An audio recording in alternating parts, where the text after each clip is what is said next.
Scotty. How's your man and them? Hope everybody's doing well. It's Friday. It's Friday evening. Hope everybody is going to have a great weekend. Hope everybody's going to have a blessed weekend. We got some football. We got some boxing. Diego Pacheco is fighting this weekend.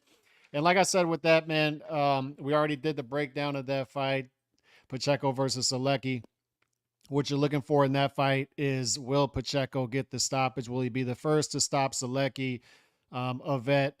And if so, it's a statement. But on the flip side of that, if he doesn't stop a guy he's a minus 350 favorite to stop, then at that point, with two straight step up fights where there's not a stoppage after a career full of stoppages, that's when you start to see sort of those red flags and you start to question things, right? That we started to question with Edgar Berlanga, or as he started to step up, is, will this power translate? Will he have trouble as he steps up? And then as he steps up, the knockouts don't come. So that's what you're looking for tomorrow night. Other than that, not much to look forward to as far as the Pacheco fight. But, you know, we get to see a young guy coming up and see what he does, right?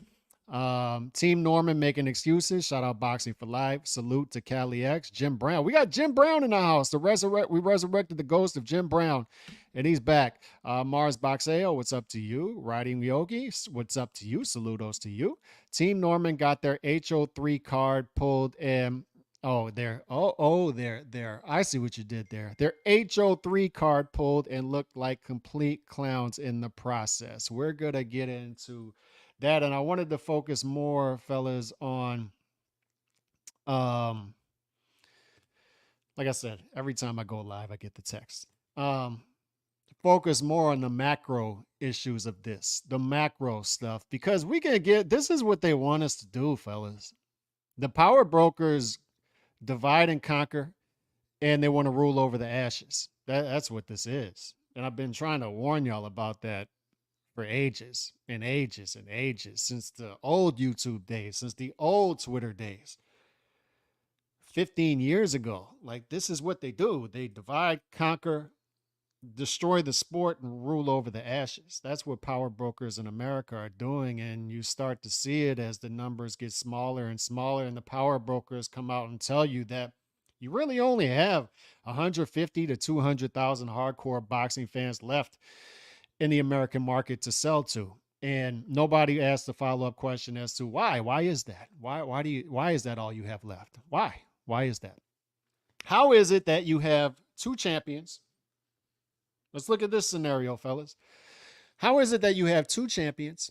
One, his name is Jerron Boots Ennis, and you have another champion who beats Santillan in an interim championship and then graduates to a full champion without fighting, right?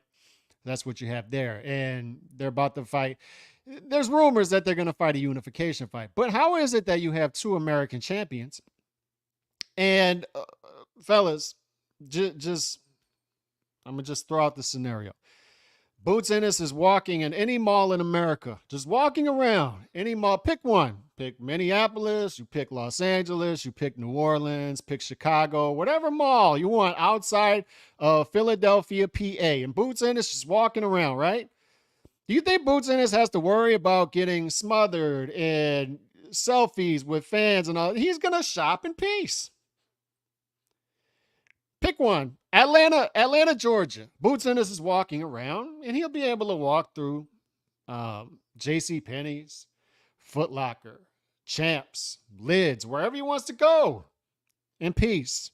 Why is that? Because nobody knows who he is outside of Philadelphia, PA, outside of these boxing circles, outside of the 150 to 200,000 hardcore boxing fans left. And these dudes live within their bubble, right? And they go to fights in Vegas and they go to fights in LA, and dudes are trying to take pictures with them and all this stuff. And then they start to get this sense that they're famous and they're stars, right? But in reality, when they step out of that circle and they go to Whataburger or wherever, In and Out, they can sit there and eat in peace because the place is not filled with boxing fans, and the casuals and the non-casuals alike, just people out there. They're not going to be looking at these dudes like they're Tom Brady or Patrick Mahomes or whoever, fellas. Like, name one. Name one from other sports. They're not going to be viewed that way.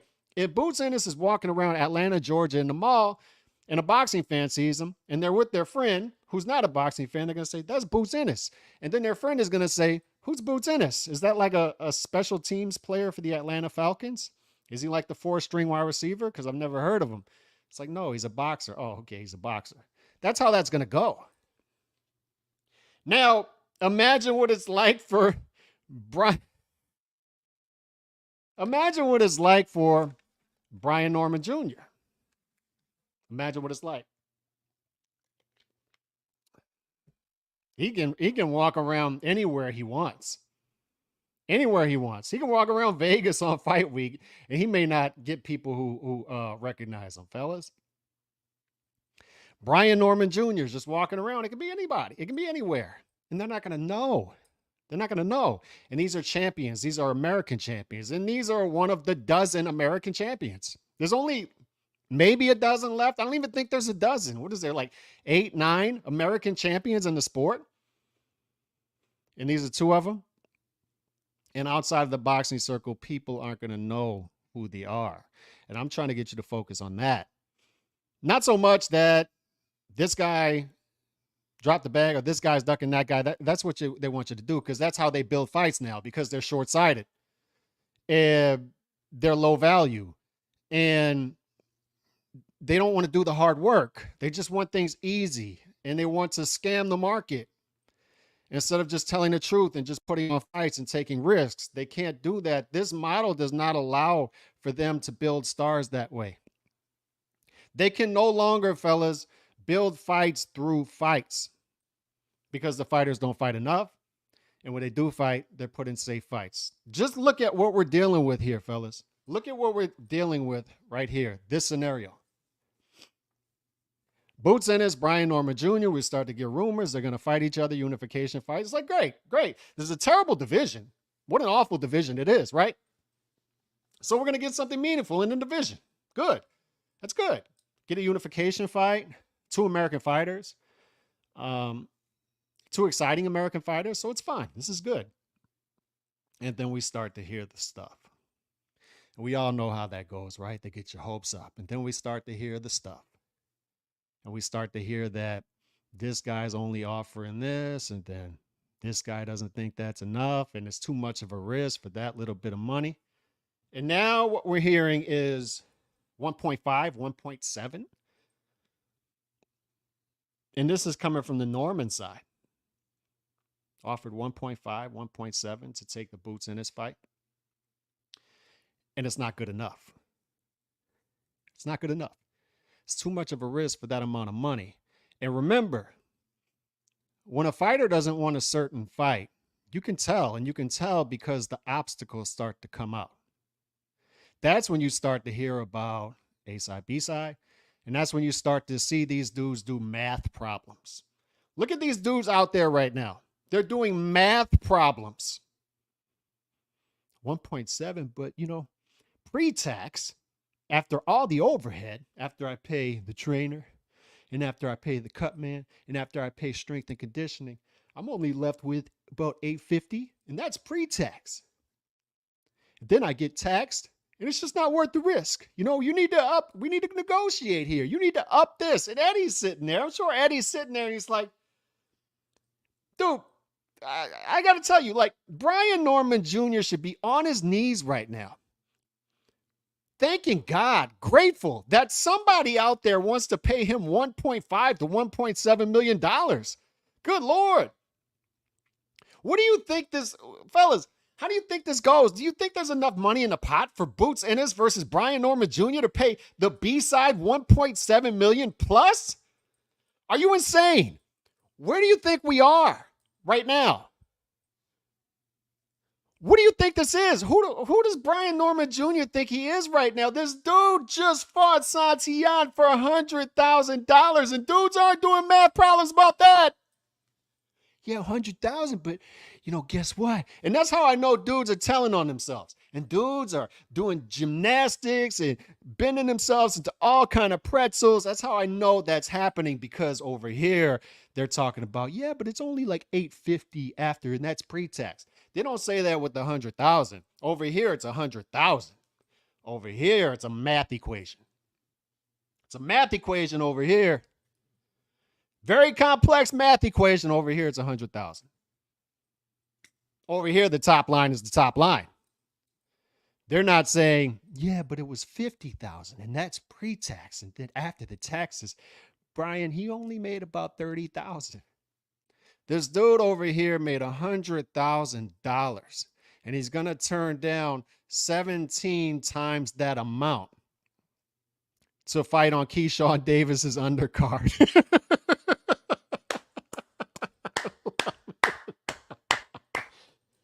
And you got to view this sport sometimes as just a comedy. You got to view it as like an episode of Everybody Loves Raymond or King of Queens or Seinfeld or MASH or whatever. Cheers. You just got to view this as a sitcom at some point.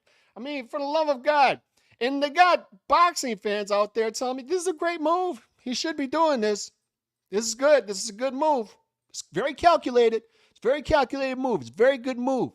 Shouldn't be taking this risk at this time. He's only 23. He's a 6-year vet. So, fellas, for those of you at home, he's old enough to become a champion. He's not old enough to unify. No.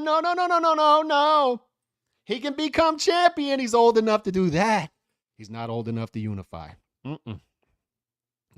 Everybody knows at 23, you're old enough to become a champion. You're not old enough to unify, though. You can't unify at 23. Champion, yes. Yes. You can fight you can fight for the interim champion and then be elevated to full champion without fighting. You're old enough to do that. You're not old enough to unify.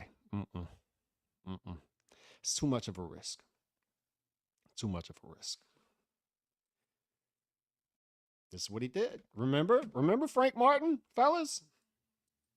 Remember Frank Martin? Frank Martin turns down over $1 million to fight Shakur, but he gets rewarded on the back end with the Tank fight, right? But then he gets knocked out. And we'll see where he goes. We'll see where he goes, right? He got rewarded with the Tank fight. So he turns down over $1 million to fight Shakur, and for equal amount of money, he fights a guy who's a bigger puncher. That's smart. I don't know. But what I could tell you is this is ugly stuff. And it's going to be, it's not the power brokers I expect this from, but it's the boxing fans who explain it away. It's those of you who have been psyoped. And those of you who have the energy to come after people who are calling it out, but not the energy to call out the power brokers who are doing this to you, who are not giving you good fights, who are giving you Shakur versus Joe Cordino on pay-per-view, who are giving you Canelo versus Edgar Berlanga for $89.99. But guess what? You get a stack card underneath it. You get Caleb Plant versus Maga McCumbee, and you got Erislandy Lara versus future Hall of Famer Danny Garcia. Because Leonard Ellerbe is saying, look, man, if this guy beats Erislandy Lara for the middleweight championship, he is a surefire first ballot Hall of Famer. It's like, okay. And the card is so great that you get Stephen Fulton Jr. in the prelims. It's unbelievable. Norman wants Mega Millions money to unify. Shout out Tyrese Blue. Appreciate the super chat. Yeah, I guess, man. I guess that's what he wants. I guess that's what he wants, right? You get Shakur, fellas. I thought. Remember when William Zepeda wins his last fight, and Steve Kim goes up to Oscar after the fight, right after the fight, and asks, "Is the title fight coming next? It's title fight." Yeah, we'll fight anybody. We'll fight Shakur and we'll fight Baranchik, whoever, but the title fight's coming next. Because everybody's been wondering, when's the title fight coming? When's the title fight coming? But we come to learn that William is having a baby. William's having a baby, apparently, allegedly. And I guess he's the one having the baby because he has to sit out longer. Not his wife. He's the one having the baby because he's got to sit out longer. So he's not ready to go until late November. But Shakur wants to go October 12th. And this is how this works, right? Because we have a fight that makes sense. And instead of sitting down and saying, all right, this guy wants to go October 12th, this guy wants to go late November, can we like meet in the middle? Can we do something here? Like everybody wants to see this fight, but no, we can't. Instead, what we're going to do is we're going to have William Zepeda versus George Kambosos and Shakur versus Joe Cordina coming off a brutal loss. And you're likely going to get them both on pay-per-view.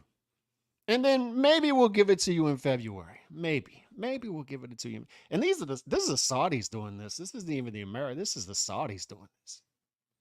And dudes sit around and wonder why they're not stars. I don't know, man. Like, can somebody please just be honest about this and tell these dudes why they're not stars?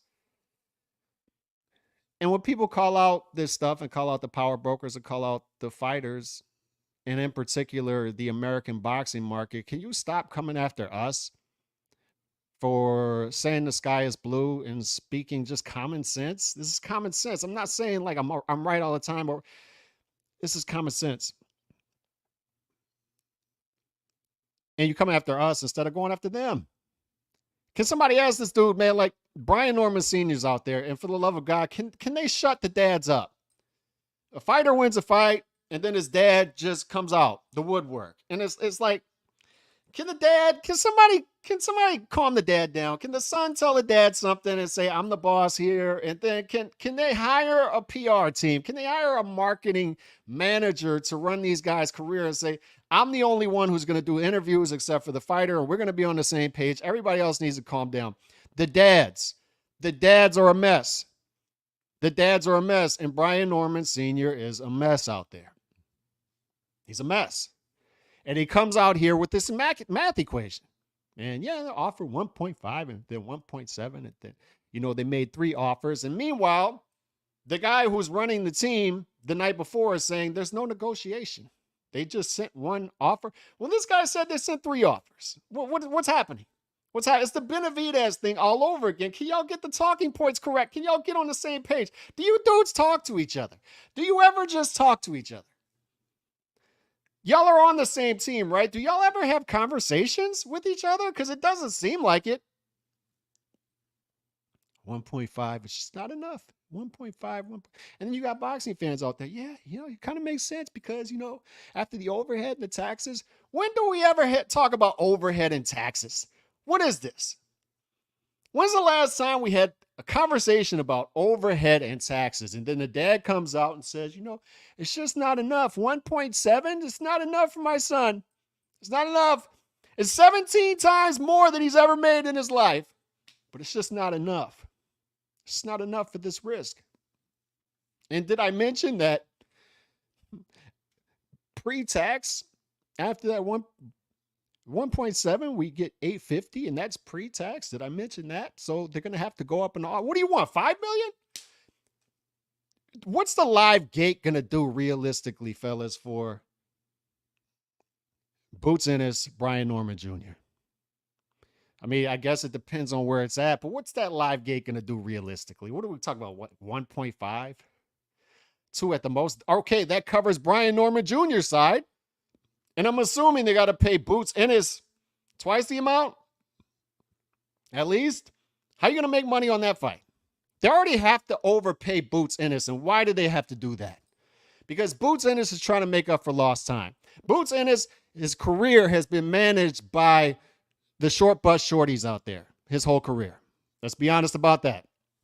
So now they got to make up for lost time. They got to get an adult in the room who actually pays people on time. So they call Trust Fund Eddie. And Trust Fund Eddie says, we got some work to do, but I can do it. I'll get you a fight in your hometown. I'll get you the big fight after that or after that. I'll overpay you. I'm willing to overpay you because I think we'll see something on the back end. That's what Trust Fund Eddie does. That's what he's doing right now.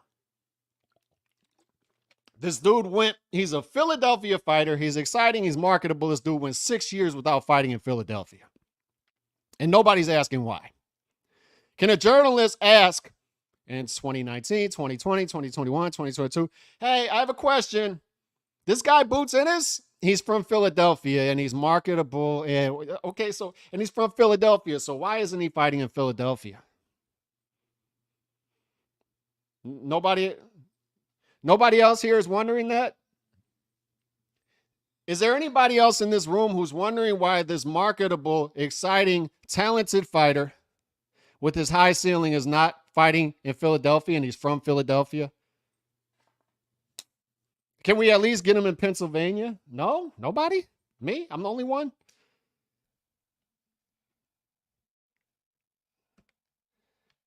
It's a good move. Shout out Mr. T.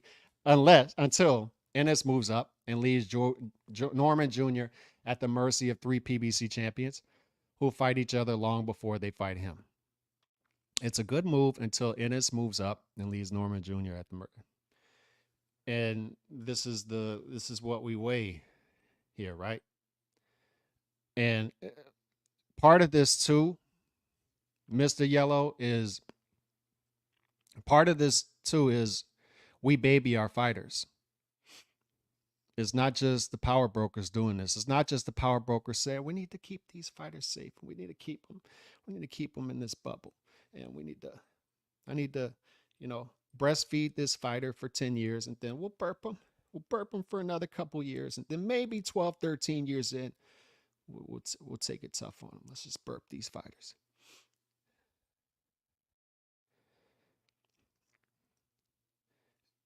But it goes further than that because it's the fans who have been psyoped into speaking like the power brokers.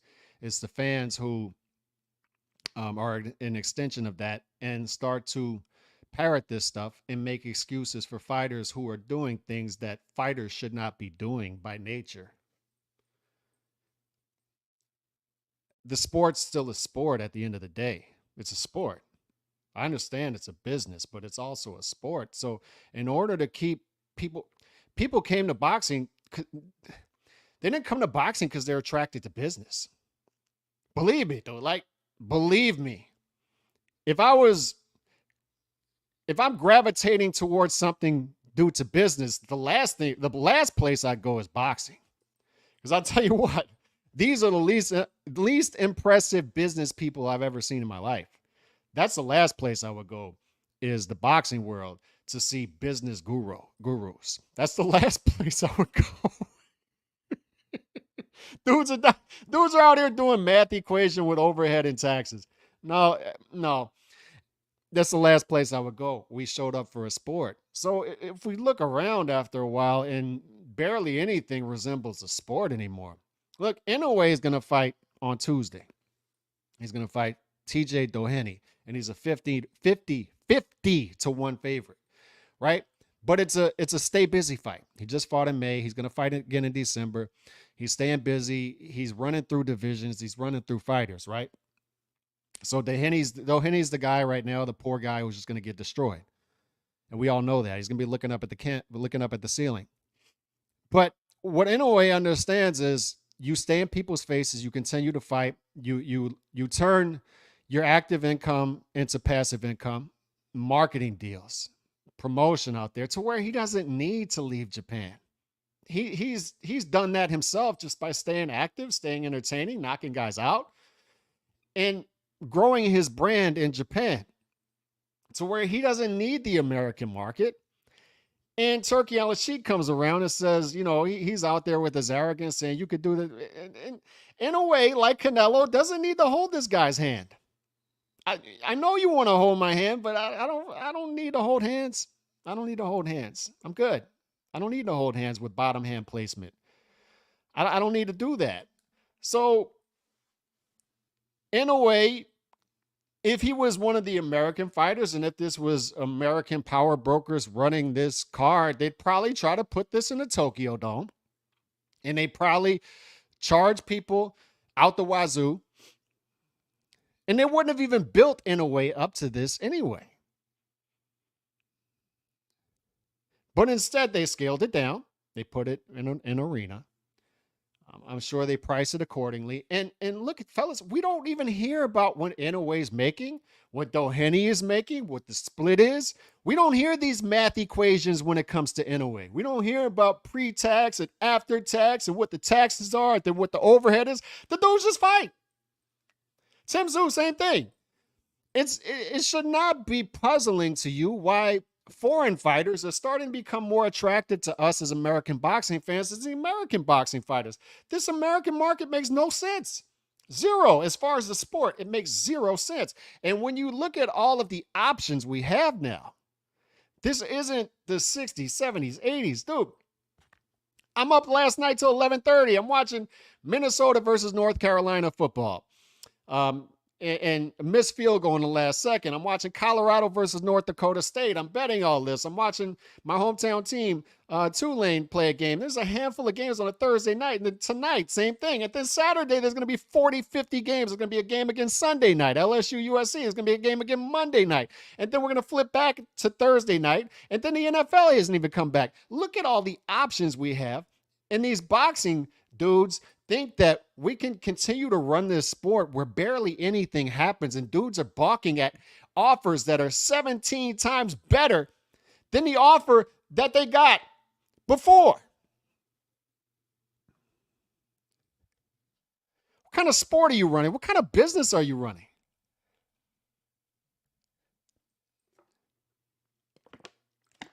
This trend is going to continue. And I'll tell you this too. Y'all better lose this word, marination, the dirty M word, marination. Y'all better lose it out of your vocabulary, because these dudes have a record of horridness, absolute hardness, horrible record of marinating fights. They can't do it. I just told you, they can't build fighters anymore. They don't know how. Look at this example. They think that Brian Norman Jr. fighting on Keyshawn, just listen to this. Listen to this and try to listen to this without laughing. And I mean this seriously, genuinely. Try to listen to this without laughing. They think that Brian Norman Jr., who is a champion, fighting underneath a prospect's main event, is going to build him into some sort of star. They think that if you continue to go on that trend, that they're going to get somewhere with that. And what I'm telling you is, when you hear that word marination, just look out, because these dudes don't know how to do it, and it ends up going in the opposite trajectory. Just look at the most famous example in boxing right now, and blame who you want. I don't even care who you blame and what you do. Canelo Benavidez. Canelo, outside of boxing, is becoming a bigger brand, bigger name, but inside of boxing, the pay-per-views are diminishing, the live gates are diminishing, I would argue anyway, if you look at real numbers. And on top of that, Benavidez, his trajectory is going down. Can't crack 100,000 pay-per-view buys on 2 straight fights. Just fought on Tank Davis's undercard. The dude's got broken ribs and nobody even knows. Still to this day, man, like, people are saying Canelo should have fought Benavidez in September. The dude has broken ribs. He can't fight until December. And nobody even knows, because nobody cares about Benavidez. Nobody's looking for the dude. Nobody knows that this dude is rolling around looking like this. Nobody knows. The dude is Mr. Glass. He's walking around with broken ribs, hurt hands, hurt arm, and nobody even knows, because nobody cares. They only care when Canelo's name comes up, because they conveniently just want to tear Canelo down. That's who these dudes are, right? That's the only way. That's the only time they care about Benavidez. And what I'm saying is, that fight, if it was big, it's no longer as big as it was. Now, these dudes don't know how to build fights anymore. They used to be able to build fights through fights. Fighters used to fight a lot. Fighters used to market themselves. And promoters used to know how to properly promote fighters. And they were actual promoters. Promoters are no longer promoters. Fighters are no longer fighters. Managers want to continue to breastfeed and burp these fighters. No, that we can't do that, because the planets aren't perfectly aligned. We can't do it. 1.7? No, because you don't realize, man. Like, you just don't realize what comes along, the overhead that comes along with the fight. You just don't realize it. So we just can't do that because pre-tax it would be 850, and then after tax, just forget about it. We would need way more money than that. Okay, you want 3 million to fight Boots? You can walk around. You can walk around any mall in America. Nobody even knows who you are, and you want $3 million for a fight. $2 million for whatever it is, dude. You should be kissing Eddie Hearn's feet that he's offering you 1.7 million for a fight.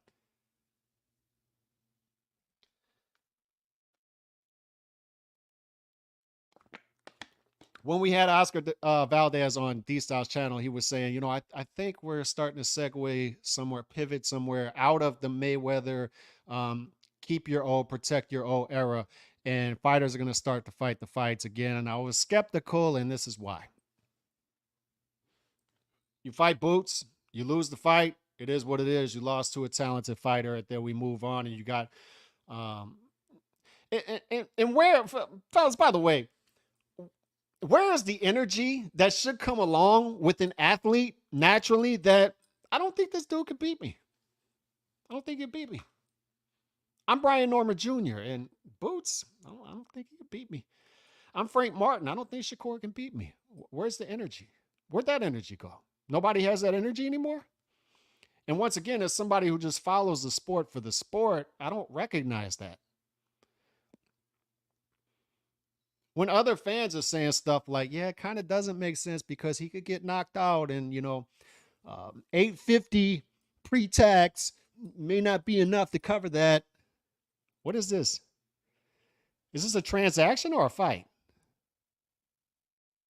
I don't recognize y'all anymore, man. Like some of you dudes, I don't recognize anymore. I don't recognize that. The Weasel wanted Boots to fight at Caribbean Royal. Shout out Mars Boxeo. They have a weird infatuation with that Caribbean Royale. They wanted Plant versus Maga McCumbee there, and they wanted badly. They're gonna have Tim fight down there. Um, they love that Caribbean Royale, and if the Caribbean Royale has any sort of um, I don't know. They'll destroy that place like they did Carson, California, the PBC. They will. They will. They're gonna comp the hell out of that place. Marinate Jake Paul versus Canelo 2025. Fotex, I'm telling you this. I'm telling you this right now. Canelo versus Jake Paul is the biggest fight in boxing. I'm just telling y'all right now. That fight would do a gazillion dollars and sell all kind of crazy pay-per-views. And these dudes think that Benavidez, Canelo Bud is gonna be these big fights. I don't think they are anymore, man. I gotta be honest with you. I thought Canelo Munguia was gonna do over 1 million. Sources say it did about half. I used to think Canelo Benavidez can do 1.5. I don't think so anymore. I used to think Canelo Bud could do over 1 million. I don't think so anymore. And once again, it's when you hear a power broker say marinate, you just assume they're gonna botch that. Just assume they're gonna botch it. Let me ask y'all a question in the chat. Who won the fight between Yoriokas Gamboa and Juanma Lopez? Who won? Let me know in the chat. Who won that fight? Who won the fight? Dozens of examples like that, right? Who won? Who won between Juanma and Gamboa? Who won? Who won that fight? I was told we got to marinate that fight. We got to marinate it. We've got to do it at the right time. We got to do it. How many times do we hear that? We got to do that fight at the right time until the fight is blown up. Blown up. Who's to say Norman Jr. doesn't get exposed like Matias? How many of y'all in the chat thought Matias was going to lose to Liam Parrow? But we got to marinate this fight. Boots and Norman Jr., we got to marinate it. Who's to say Norman Jr. doesn't lose? And then who's to say Boots doesn't tell Norman Jr., kick rocks, kick rocks. Teofimo doesn't come to the table. Boots goes to 154. And then Norman Jr., like Mr. Yellow was saying earlier, is surrounded by 3 PBC champions. And we see how that goes historically. Good luck. Good luck. But it shouldn't even be that deep. We shouldn't even be playing a strategy game. It's this guy's a champion, that guy's a champion. Y'all don't have anything going on, right? Neither one of y'all? Y'all got nothing going on? You're on the same timetable? Okay. Okay. So how about y'all fight each other? Y'all both, let's just unify. Y'all both got belts. Y'all both champions, right? Let's unify. It shouldn't be more difficult than that. But how many times do we hear like, it's not the right time? It's not the right time. Okay, so when's the right time? Yeah, but he's only 23. You don't understand. So he's old enough to be a champion, but he's not old enough to unify. Oh, God. You know what that sounds like to me? I don't know. When dudes start to do math equations,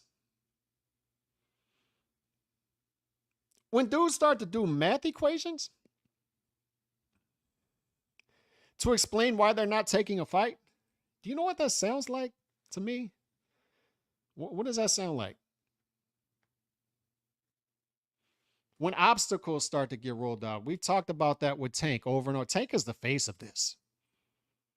Tank is the face of where America, like they want to call him the face of boxing. Sure, fair enough. Call him the face of American boxing because he really is. He exemplifies where American boxing is right now. Everything has to be perfectly aligned. We have to get this guy down to this weight, and he can only go up to this weight before the fight. And we got to fight it at this size ring, and then we got to do it at this time.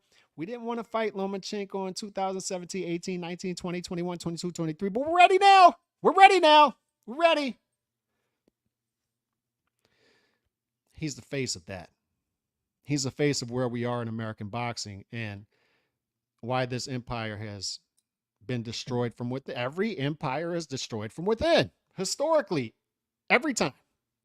Every single empire destroyed from within. And American boxing has been destroyed from within by the power brokers so they could rule over the ashes. It's where we are. And Tank is the face of that right now. He's the face of where we are. It's everything has to be perfectly aligned for him to win the fight. And the Tank Davis theorem states, it states many things, but it states that he wins every mythical matchup. So there's no reason for him to fight the fights anyway. He wins them all anyway. He's above fighting that fight. Really? Like, I think that guy should fight that guy. Then that guy should fight that guy. And that guy should fight that. And by that time, these guys move up, right? Haney's already gone. Teofimo's gone. But this guy, they just continue to do it. And this guy fights that guy until Tank just kind of backs into the number 1 lightweight. And number 10 pound for pound. He just kind of backs into it. And I'm just sitting here like, am I the only one? Just like, can this dude earn anything? And he's the most privileged fighter in the sport. And American boxers have just become privileged. They don't have to do any. Danny Garcia, of course, he's a Hall of Famer. Deontay Wilder, of course, they're Hall of Famers. And I'm looking at their resume and I'm saying, that's it? That's all they had to do? That's it? That's all he had to do to get in the Hall of Fame. These dudes are so pampered. They're so privileged. They're so coddled. It's where we are, man. Like it's American boxing. It's American culture as a whole, to be quite honest with you. Boxing is just a microcosm of it. But you watch it, you start to think maybe you're crazy for just expecting some things of these fighters, but why can't this dude fight this dude? Why can't he fight him for 1.7 million or 1.5, whatever it is? Why can't he do that? And then you start to hear the excuses. Oh, he's only 23. Yeah, but he's a champion. He's old enough to be a champion, but he's not old enough to unify. You know what that sounds like? It Sounds like quack. It sounds a bit quackish. Yeah, but you don't understand. You don't understand because the overhead, and that's pre-tax, and then you got the taxes. Anybody who does business understands the cost of business. We all have overhead. We all have taxes. We all have to hide our money. And hopefully they have people around them telling them where to place their money to where they can keep it and they don't have to give it up. Hopefully so. But I fear that they don't have that. I fear that they have people around them who continue to suck them dry. Pause. Good Lord. Pause. I fear that they have people around them who will continue to scam them and not educate them on how to keep their money in house and not to make good business moves. And business moves, fellas, like anything worth getting is going to take some risk. It is. This is it. Like they just want to be safely managed until they're cashed out, like a stock or something, like an ETF. Just carefully and just get small percentages, and then we cash it out one day. There's no risk. And if you want something worth getting, it involves risk. And if you're a fan of a sport involves risk, and a sport without risk is not a sport worth viewing. Why do I want to continue to watch main event pay-per-view 13-1, main event pay-per-view 18-1? Why would I want to watch that? Yeah, but you don't understand. It's smart for that guy. It's smart for Shakur to beat a pay-per-view main event as a 13-1 favorite and make $5 million. Good for him. What's in it for me? Do you hate fighters? Do you hate you hate fighters? You anti-fighter all of a sudden? Are you anti? You're not going to support the sport by supporting the pay-per-view? No, I'm not. Are you anti-fighter? I'm anti this. Whatever this is, I'm anti that. I'm anti 13-1 pay-per-view main event. I'm anti that. Yes. Guilty. I'm anti 13-1 main event pay-per-view. I'm anti 18-1 pay-per-view main event for $89.99. Anti that. Guilty. And if I'm not supporting the sport because of that, I don't know what to tell you, man. Good Lord.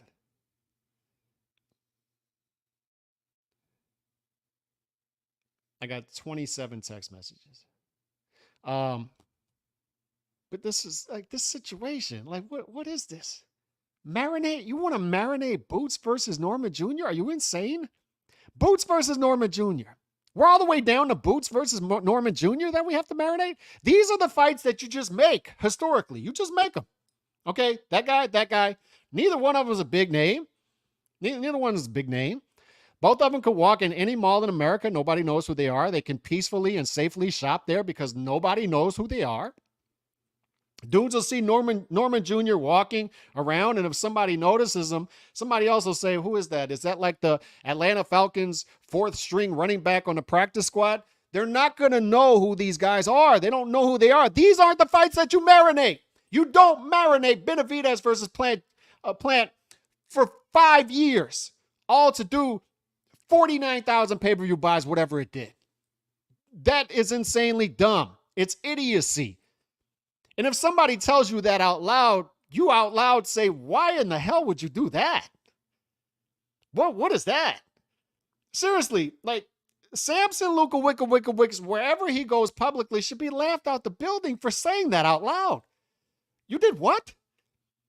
You marinated a fight for 5 years that did sub 100,000 pay-per-view buys? Why in the hell would you marinate Benavidez versus Plant? Are you insane? And that's what I think of when I see dudes explaining this away. Boxing fans. Yeah, you need to marinate Boots versus Norman Jr. because it's not the right time. Are you insane? You're talking about Boots and Norman Jr.? We're not talking about Sugar Ray Leonard and Marvin Hagler. Good Lord. We're not talking about Pacquiao and Mayweather, and that one was stupid. They marinated that for 5-6 years. Are you insane? That was stupid. All for them to stink the place up. And still we're dealing with the negative effects of that. And we should have learned from that. We should have learned never again. How many fights never happened because we had to marinate? You can't trust power brokers, especially in America, to marinate fights. They don't know how to do it. They don't know how to build up fighters. They don't know how to build fights. They don't know how to do it. It's all short-term thinking, no long-term vision. You should not, anytime you hear marinate, you should automatically think it should be your default position that these dudes are scamming me. They're scamming me. They're just trying to keep these fighters safe. And dudes are going to boxing voice or whatever. Yeah, he's ducking him. And yeah, he's ducking him. And then they'll say, yeah, he's ducking. Yeah, you're right. In one point, and it makes sense. It makes sense. Pre-tax. And yeah, it makes sense. And dudes are doing equations. They're doing equations out here, fellas. They're out here like Matt Damon in the halls of Yale or Harvard, wherever he was, in Good Will Hunting, and saying,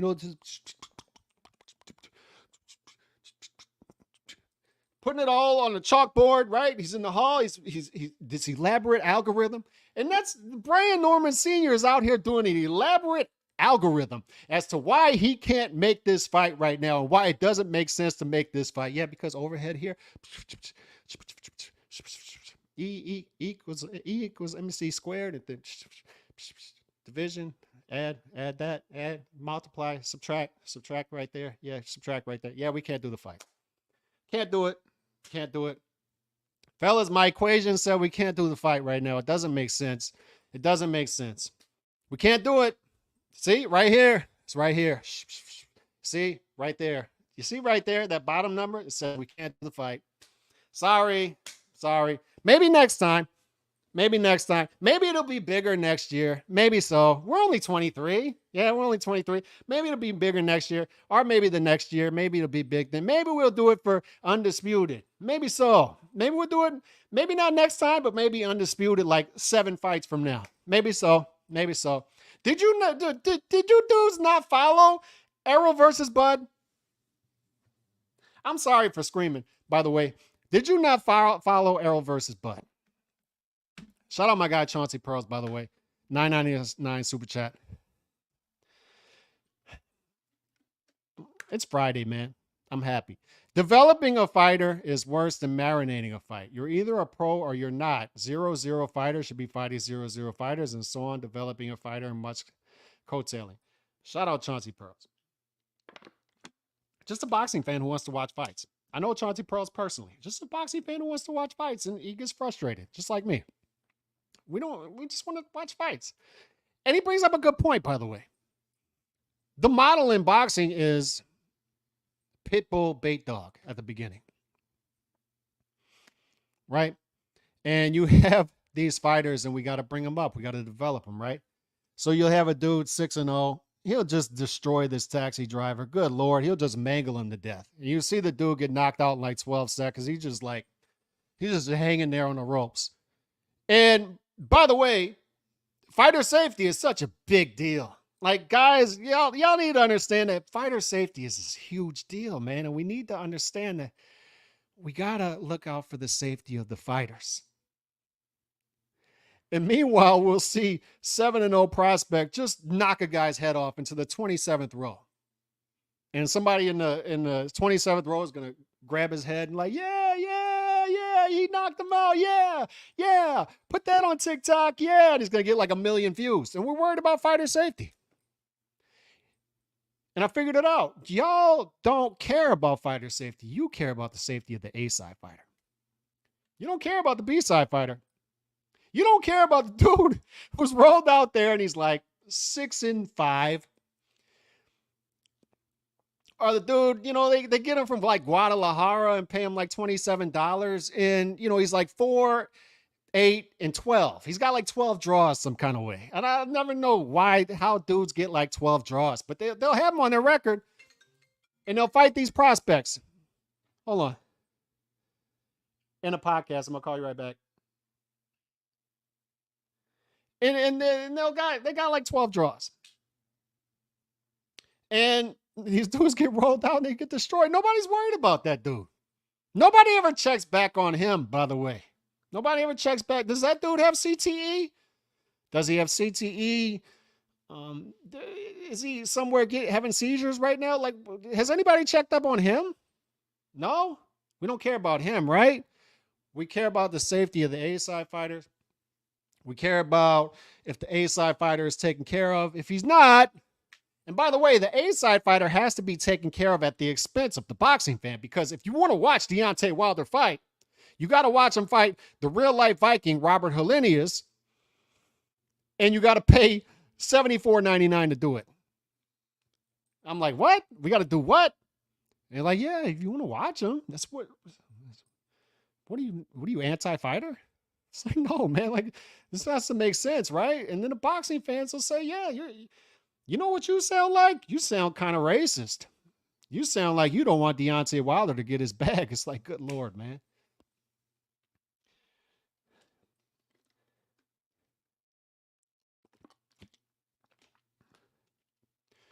You don't want Shakur to get his bag?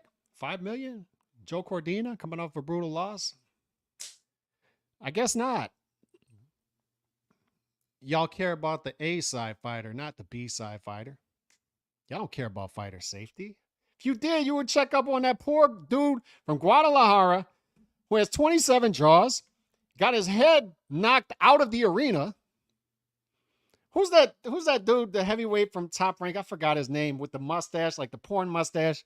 And he's just destroying guys in like 10 seconds. And nobody's asking, like, is this part of it humane?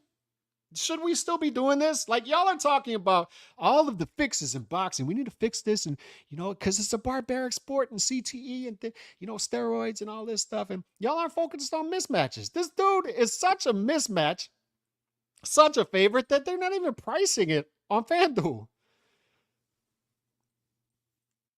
Maybe we should start there. Maybe we should start with this right here. Maybe the guy who's 0-0 should fight the guy who's 0-0. Maybe the guy who's 5-0 should fight the guy who's 8-0. And then we'll get closer to the truth earlier on. It's a great opinion to me from just a boxing fan, but we're shut out. We can't give opinions. And the only ones who can give opinions are the ones who are parroting the power brokers. And the only ones who can give the opinions, the loudest ones, seem to be the dumbest.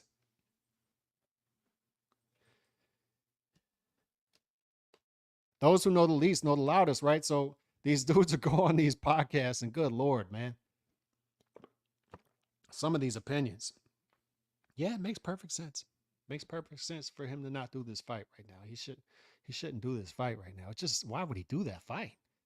Why would he fight Boots Ennis right now? It just doesn't make any sense. Why not? Why doesn't it make any sense? Is this still a sport? Like, you want to keep people around? Then yeah, you got to do this fight. Why in the hell? Y'all are all the way down to Boots versus Brian Norman Jr.? Have y'all ever looked up at that slippery slope you fell off of a long time ago? Y'all are all the way down to Boots Ennis versus Brian Norman Jr. Marination. Are you insane? Are you insane? You want to marinate Boots Ennis versus Brian Norman Jr.? Are you mad? When does y'all's brains fall out?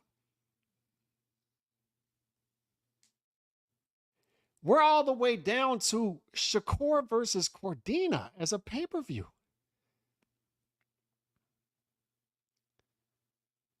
You're getting Canelo's now up to an 18-1, 20-1 favorite against Berlanga. You're getting that for $89.99. And nobody's asking, okay, why is this $89.99? Why did it go up? Why are they charging extra for this? Why did that happen? And then you get Shakur versus Cordina like a month later. And I'm sure they're going to put Zepeda versus Cambosos or whatever the main event is on pay-per-view too, out Riyadh season. And nobody's looking up at that slippery slope and seeing everything has gone to pay-per-view. You're going to pay, like, if you're a boxing fan, pay for everything. You're going to pay over $2,000 this year, subscriptions, pay-per-views to access all this boxing. What you can do? You can watch college football for like $100 the whole season with 100 times the action. You can access all of the NFL for whatever. I don't pay for the NFL ticket.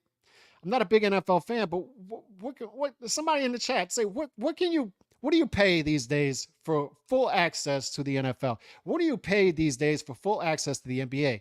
Full access to MLB? If you bundle all of those things, it's well cheaper than boxing. You dudes turned boxing, a poor man's sport, into a country club sport. And boxing fans continue, the ones that are left continue to explain it away. You think it makes sense to marinate Boots versus Brian Norman Jr.? You think it makes sense for a guy under any circumstances to turn down 17 times, 17 times when he's made thus far in his career to go fight on Keyshawn Davis's undercard? This dude's about to fight on Keyshawn Davis's undercard. That's who you're talking about. You're talking about marinating a big fight on a guy who's about to fight on a prospect's undercard. Do you understand that? Do you understand that? This dude's about to fight on a prospect's undercard. He's about to fight on Keyshawn Davis's undercard. May I repeat? He's about to fight on Keyshawn Davis's undercard. And you're talking about marinating a fight with that guy? You as a boxing fan think it's a good idea to marinate a fight for a dude who's fighting on a prospect's undercard? That's you. You think that. Unplug. You've been brainwashed. You've been psyoped. You think it's a good idea, I repeat, for a dude who's fighting on a prospect's undercard next, who just made 100K, and when we plug that into the equation, when we plug that into the algorithm, we'll see that he really only made about 30K because pre-tax and then after about 30K. So the dude just made 30K, and then the dude is fighting on a prospect's undercard, and you think it's a good idea to marinate a fight with that guy. And what I'm saying is, why don't you just fight that guy? Just take the 1.7. Good Lord. 1.5, whatever it is. Pre-tax, pre-overhead. But we got to coddle them. We got to breastfeed them, and we got to burp them. We got to put them in this bubble until one day, undisputed, and it makes sense to do this fight now. How about we do it now? Because these dudes can walk anywhere and nobody knows who they are. Dudes are acting like these dudes are Sugar Ray Leonard or Marvin Hagler. They're acting like these dudes are Tommy Hearns, Manny Pacquiao, Floyd Mayweather. Dude, this is Brian Norman Jr. and Boots Ennis. What the hell? If it was a fake offer, call them on it. Say, we accept your fake offer. And then see how quickly this fake offer just goes away. How about that? But I think that these dudes, y'all are just going to continue to cap for these fighters for whatever reason. And dudes are going to take Norman Jr.'s side. I think I understand why that is, because I see the pro Terrence Crawford crowd, pro Bud Crawford crowd, super duper Crawford fans that Boots just can't do anything right. He can't do anything right. So Brian Norman Jr. is going to be right. Of course, it makes perfect sense. That's a low ball offer for a guy who just made 100K and is fighting. Did I mention this? That the dude is fighting on Keyshawn Davis's undercard.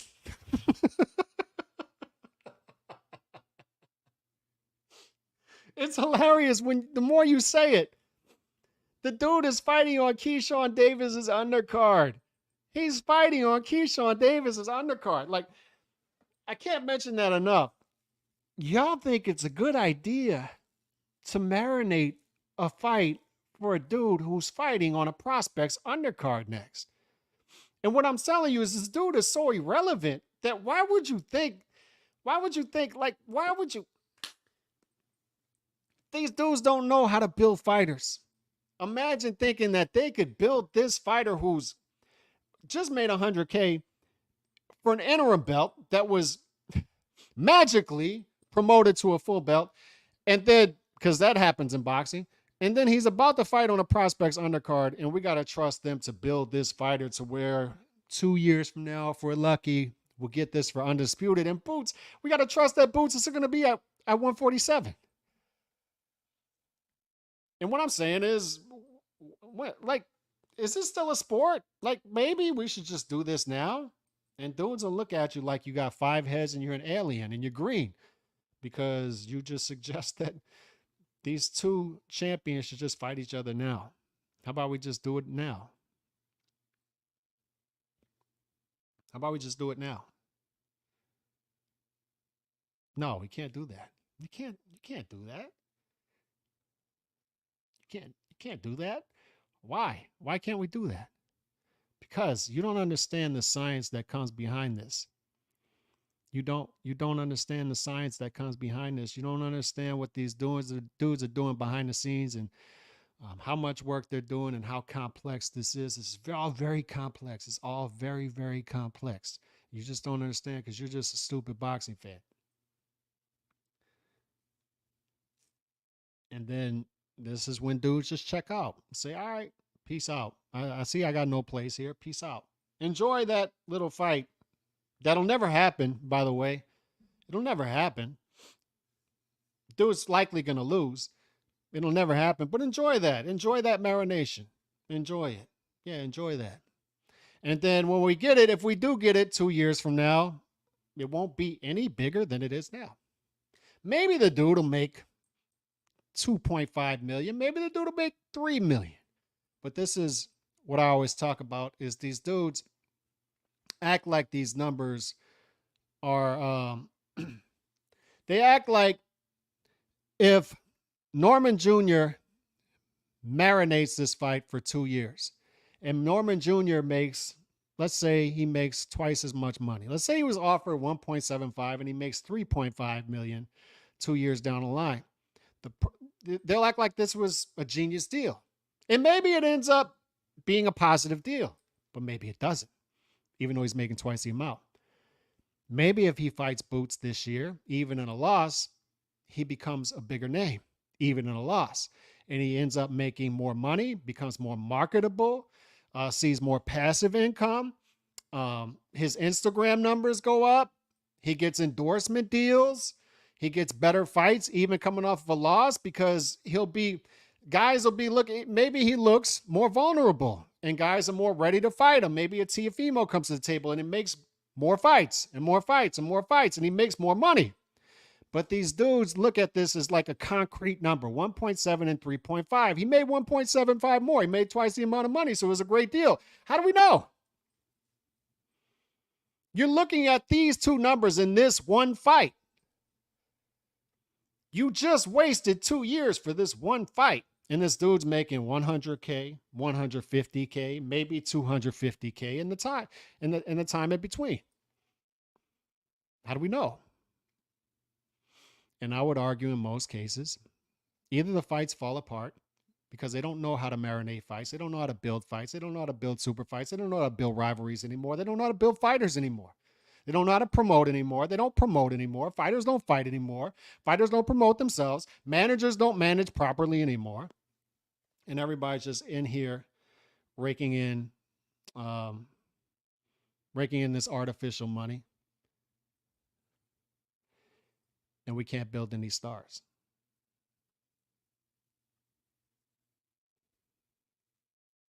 Y'all can explain this away all y'all want and do y'all's algorithms and talk about, I think this could be a big deal if this works out this way. No, just fight the fight.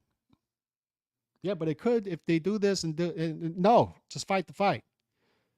I don't want to hear it. I can't believe y'all are explaining this away. Good Lord, man. Have a great weekend. I'll be out in Vegas this weekend. Maybe do a couple videos out there. Peace. God bless.